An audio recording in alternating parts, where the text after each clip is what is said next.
Hello and welcome to my Throne of Thunder raid guide. My name is Aliena, and in this video I'll show you all you have to know about Horridon, the second boss in this new raid instance.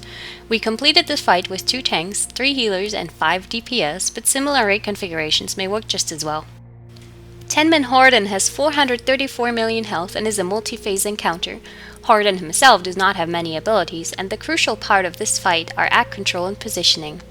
In the first 4 phases, your main focus is on fighting ads that come out of one of the 4 doors that are spread evenly across the back of the room. You'll only fight one set of ads at a time. 1 minute into an ad phase, a Zandalari Dinomancer will enter the room.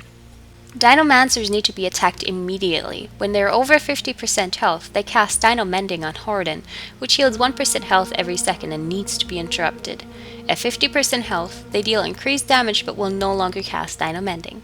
They also drop a clickable orb that allows a player to mind control Horridon and run him into the door he's next to, which stops ads from appearing through that door, and applies a cracked shell to Horridon himself, which stuns him for 10 seconds and causes him to take 50% additional damage per stack. This needs to be repeated for all of the 4 ad phases. Upon first engaging Horridon, your tank should position him slightly to the left side of the first orange door. The raid should position at Horridon's flank, right in front of the door. This way, your DPS can deal with ads as they come out, and healers should be in range of everyone, including the Horridon tank. The reason you want to be at Horridon's flank is Double Swipe, an ability that deals massive damage in a cone in front and behind Horridon. Try not to stand in that ever. While it won't kill a tank to stand in it, they too should try to sidestep it. Tanks will take increasing damage throughout a phase thanks to an ability called Triple Puncture. Triple Puncture deals 500,000 physical damage and causes a stacking debuff that increases the damage taken by subsequent triple punctures. To alleviate this, tanks should switch off ad tanking and boss tanking after the end of each ad phase. Triple Puncture lasts for 1.5 minutes. Horridon's last ability is Charge. He'll pick a random player, charge to them after 2.5 seconds, and then perform a double swipe immediately after. The affected person can run out of the raid, and they should, but your entire raid needs to be aware of this and position away from the incoming double swipe. After a charge, your current Horridon tank needs to make sure to pull Horridon back to his original position, with the raid at his flank, so subsequent double swipes don't cause an issue. Next, let's talk about the ads you have to deal with. The first set is the Faki tribe and will come out of the orange or northeastern door. Every 20 seconds, 3 stone gazers and 3 skirmishers will enter the arena. 10 seconds after the first set and every 20 seconds thereafter, you also get to kill a set of 3 waste walkers. Stone gazers put a magic debuff called Stone Gaze on a random target, which stuns them for 10 seconds. This is dispellable. Waste Walkers will put a dot called Blazing Sunlight on a random raid member, which lasts for 30 seconds and inflicts 20k damage every second. This should be dispelled whenever possible, especially if you have mass dispels available.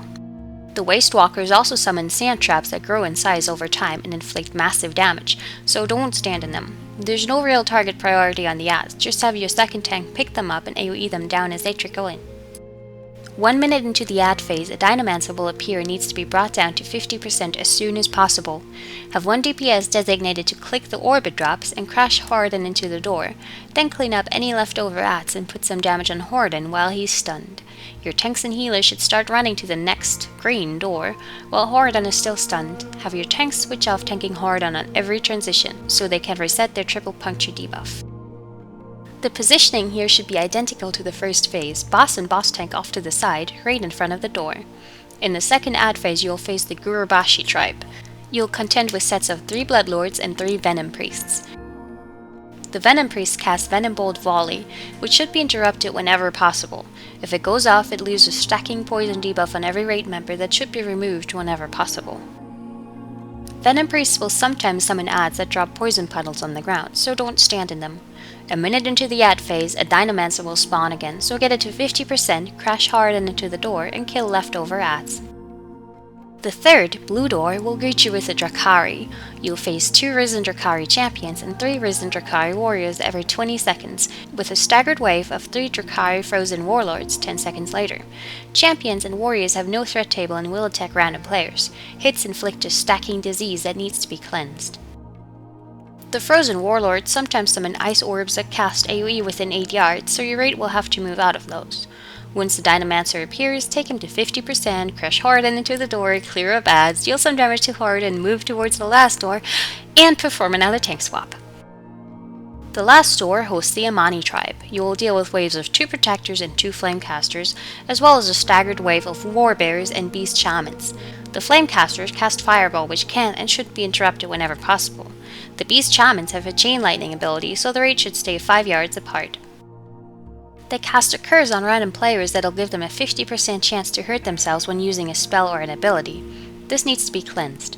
Lastly, beast shamans also cast lightning nova totems which inflict a lot of damage within 8 yards, so try to stay out of those. Crash Horridon into the door one last time when possible, clear up any remaining adds, perform a tank swap, and have your new tank pull Horridon to the center of the arena. 1 minute after you destroy the last door, War-God Jalak will enter the arena and needs to be picked up by your free tank. Your goal in this last phase is to burn Jalak down as soon as possible, then burn down Horridon. Jalak uses Bestial Cry, which deals a lot of damage to every raid member and increases his damage done by 50% for every stack. Your raid should be loosely stacked and prepare to use a variety of raid cooldowns to alleviate the raid damage while Jalak is alive. This is also a great time for Bloodlust or Heroism. Thankfully, he has very little health, and once he dies you finally face Horridon himself. Upon Jalak's death, Horridon enrages and will attack 50% faster and deal 50% more damage. It's advised to perform another tank swap right after Jalak's death, and save single target cooldowns such as Paint Suppression and Cocoon for this phase. Otherwise, this phase is very simple, the hard part is actually just getting there. I'm putting up a link to the whole encounter in the video info in case you want to see how we dealt with the various mechanics in detail. Good luck and have fun!